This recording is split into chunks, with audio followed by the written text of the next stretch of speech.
Hi, I'm Flemin, and this is how I learned to create games. I grew up in Kerala, specifically saying my place is Alua. Uh, my gaming journey means I had my first PC personal computer when I was in +1.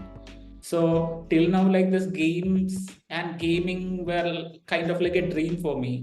There was a time like I was keenly observing like others are playing some wonderful games, but I'm not able to understand anything what's going on there. My childhood experience in gaming means like a few internet cafe experiences, like we will pay 20 rupees per hour, GTA Vice City or something like that. After that, once I had my personal computer, I the first game I played was like NFS Most Wanted 2005 game. So after that, like there was a great passion, like it was like most wanted to Hitman, Assassin's Creed, a lot of games I had played. My favorite game was Assassin's Creed, and I was into like RPG genre. And Ubisoft was one of my dream company. I had a great passion to join, but there were some technical reasons and later understandings, like I changed my decision. Later, like once my BTech was finished when in 2019, I had a startup company. We had some AR based projects, and for that purpose, I started learning Unity by watching YouTube videos and all. But for some reasons, like startup didn't go well, and we were had a situation to close our startup, and then I took a decision to choose my career into game development and into game developer. And yeah, so that's my journey. When I talk about my favorite game, it was always Assassin's Creed, and specifically I can say it was Assassin's Creed 3.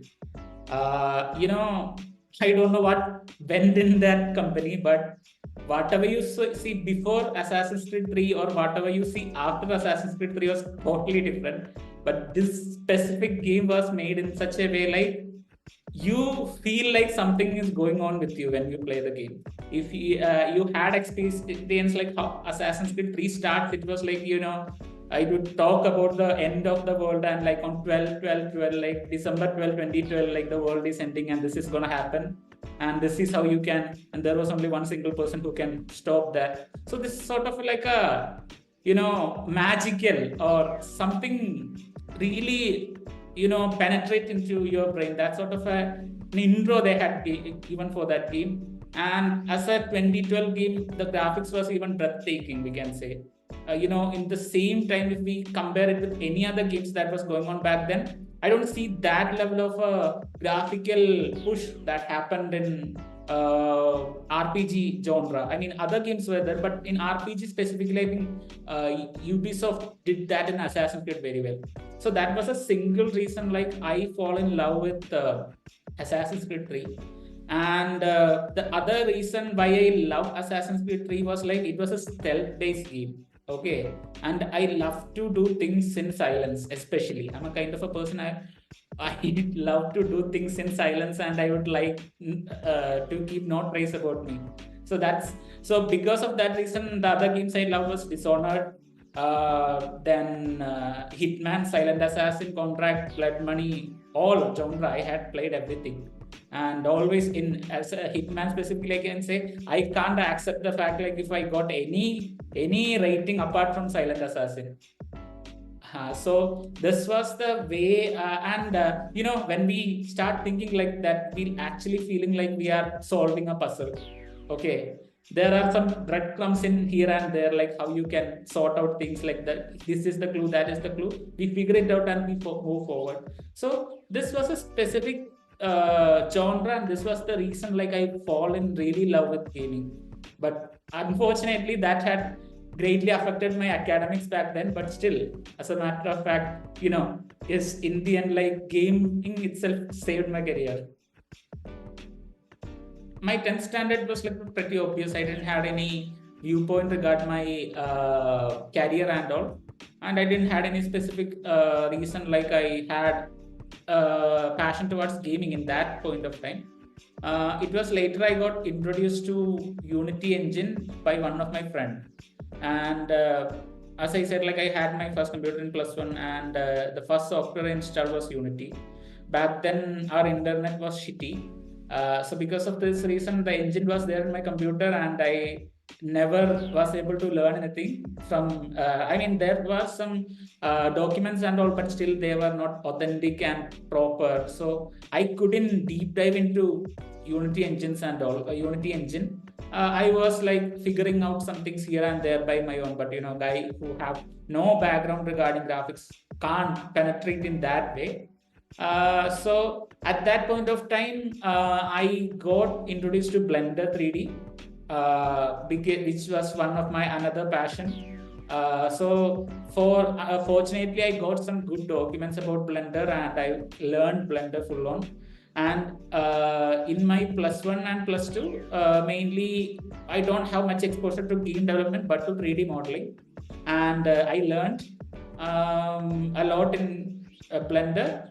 And after that, once I got joined into my BTech, that was a time like I got exposed to a lot of technologies and all, because I got a lot of strong technical minds who was able to give me a lot of links or direction, which helps me in my career and especially in learning towards them also. So I actively participated in 3D modeling back then. I learned, I made models, and I started selling them in one of the 3D platform, and which seriously backed me up regarding my pocket money and all back then. And I mean, I can say like one reason I started learning 3D modeling was also like I had a dream like this. Okay, once I will learn 3D modeling, and then later I will learn game engine, and I will make a game on my own once, like totally original from me. I don't need anyone's assets and all. Like I'll make everything, every single thing on my own, and I'll make an original game. But once we learn more, we'll understand like it's practically not possible. So like even I deviated from gaming, and I just involved in selling 3D models and all, and things went on like that. And once my BTech time was ended, I didn't had a thought process of like attending interview, getting a job. This was never been my priority. I always was into like I want to have a startup on my own, and always the dream was that in that way. But I thought like, okay, I have to learn more. But fortunately or unfortunately, I got into a situation like I had to start a we got into a situation to start a company because we thought it's an opportunity. So even if I knew like this is not a right time, I jumped into it. But later it backfired. So at that point of time, I had a question mark what to do next. So this was a time where I decided, okay, this is the time I should start entering into the gaming industry. So I started learning Unity. My parents was pretty straightforward in that they don't care, like they don't have priorities. My father had a dream like to push me into mechanical engineering, but still it was like a very soft option for me. Like he didn't force me or anything, but I was not into that. So because of that reason, I learned. I mean, as long as like I proved my parents were okay with that. They really trusted me, I could say. So that's the main reason that's the main inspiration for me as well. And even I said things before that was impractical, and I made it possible. That's my parents know that. When I started, I simply said like I'm gonna make 3D models, I'm gonna sell in the world market. Nobody trusted me. I literally don't know anyone who do Blender. I never seen somebody a Blender artist. When I was born and raised in a village. Okay. So I didn't had any technical minds there who actually know anything about game development or 3D modeling. Everything I figured out through internet. So because of that reason, I'm doing something, a technology that I never knew before, a person I never knew before, and I'm deciding to learn that and making them and selling them. and nobody believed me. Even my parents have trust issues, but still I proved that. So even if when I talk about game development too, okay, they thought in the same way. Okay, I'll figure it out.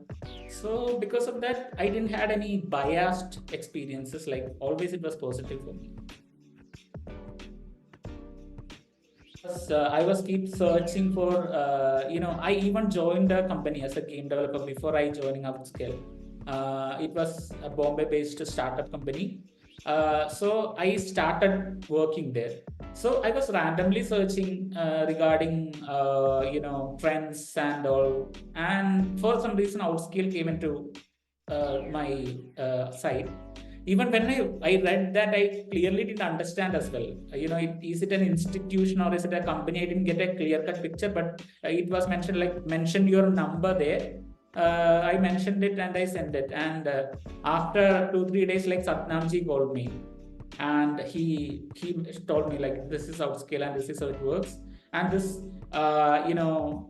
what to say, that it was really got my attention, like because the approach of Outscale was different regarding like we get a job and they're promising us etc and all. That was really attractive, and that's the reason like I proceeded with Outscale. The main attractive part for me was the syllabus itself. Why? Because after when I decided to go with Unity development, as I said, like I started learning from YouTube. Then the first thing I did was like I made a game by myself. I released it in Play Store. So my my understanding and all my knowledge was came from just developing that specific game. Okay, so I had a pretty good knowledge in CPP and C, these languages. So that helped me in learning C# very well. But the thing is, like, as I don't have a background of CS, I mean, it's still connected, but the thing is, like, I don't have a background to CS. I didn't know anything about software architecture and all, design patterns and all.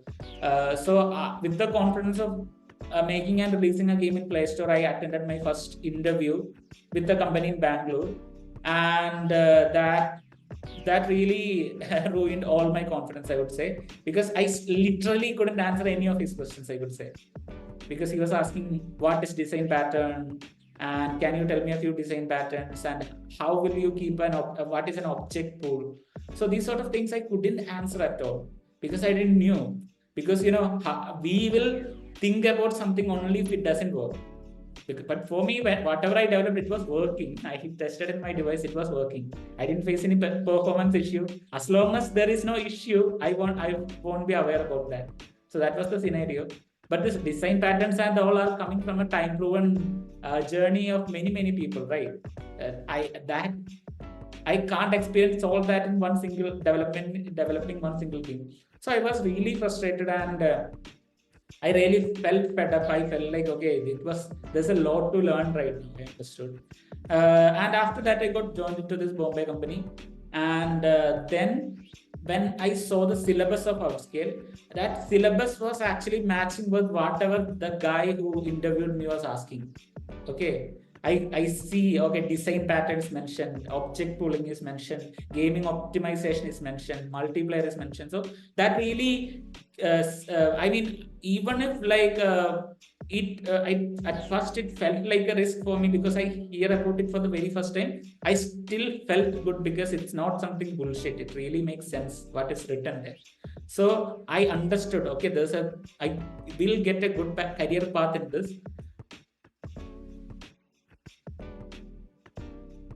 About learning, actually I didn't struggle that much. Why? Because I'm already a game developer. So when the first time, like we were learning about Unity animation tile system and all, so this was easy for me to understand. But I think I got struggled when some C# specific terminologies came, because my C# level of programming was whatever is common in CPP, C, and C#. Okay, C# specific things were not that I was not got used that much, like partial functions and all. So this is the part. This when I mine took classes for this, so that was the things I got struggled with. But Unity specific things was much more easy for me. But once we entered into the journey, like everything will happen in a flow. You will struggle when you're out of the flow. Suppose example, you started it, you going out, you're coming back. If you keep doing this, you'll feel.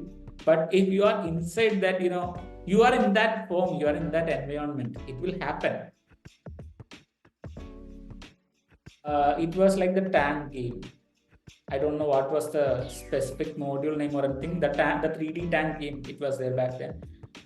So that's the game I really got used into design patterns. I used singleton service, MVC, and state machine mainly.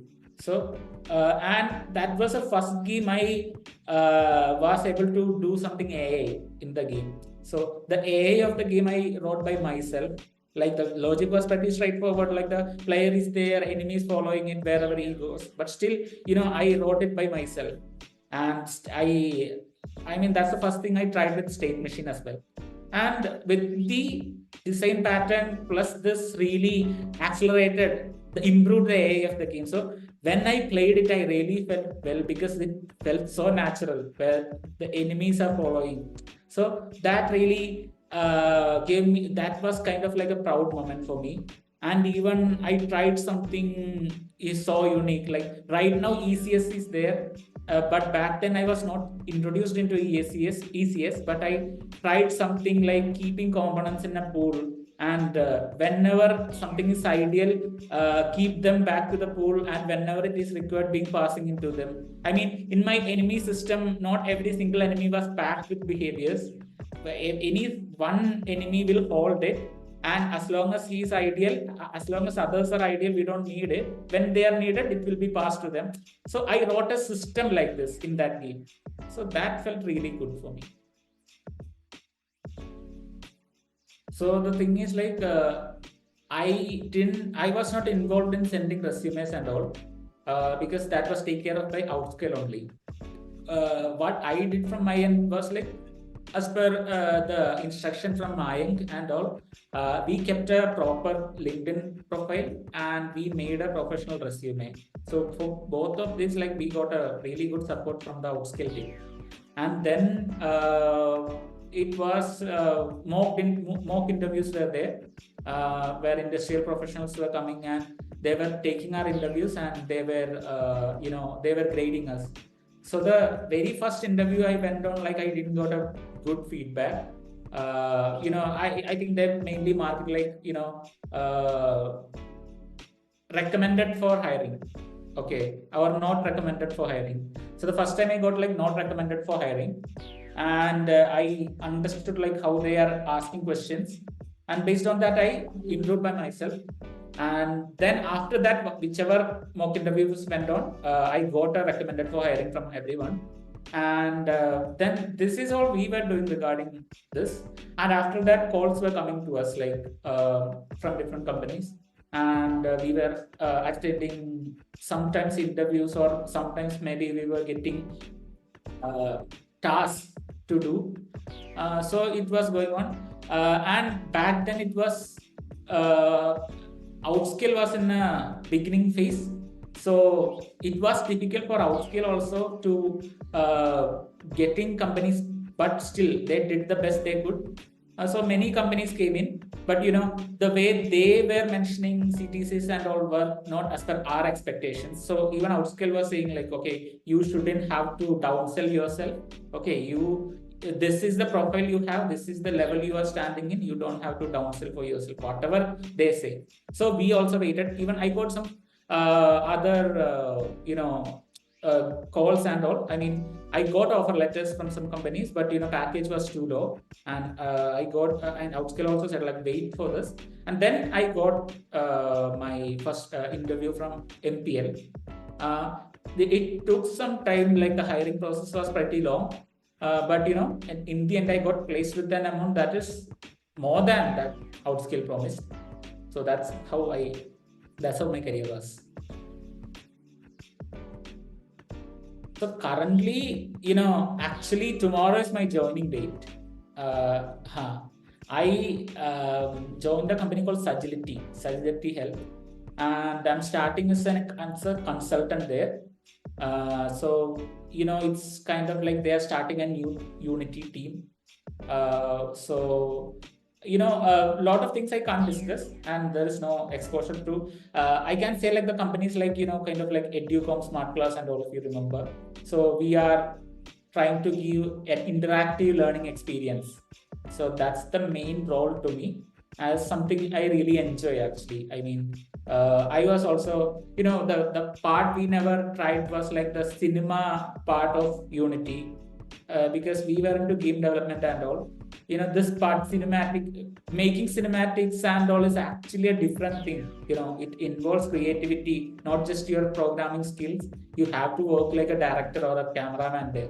So this sort of thing, I was also interested in experimenting this. So getting this opportunity and joining this new company, it felt good for me. But I don't know like how it will go. But yeah, because I'm starting. Scope is there, but if they ask, is it interesting? I can't answer that, because it was interesting to me, but I can't say whether it will be interesting for you.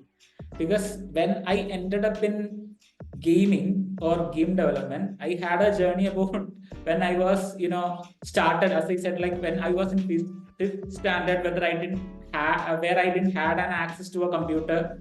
Okay, I got passionate about gaming. I went through +1, +2, and my BTech journey. Everything is connected to gaming. Okay, so for me, however the struggle is, I will still stick to it. Okay, that's all about me. But I can't say whether it will work the same for you. Then I can't say. If you are ready to put all your effort into it, you will definitely get rewarded. I mean, industry is always there, and whatever AI, chat GPT, anything is coming, game developer will still be there. Your role will change, your duties will change, still your opportunity will be there. So if it's about reward, you'll definitely get it. But you have to try for yourself. That's what I would say. YouTube is open, tutorials are there. You can download the engine. If you have a machine, you can try for yourself. If you are enjoying them, you go ahead for it.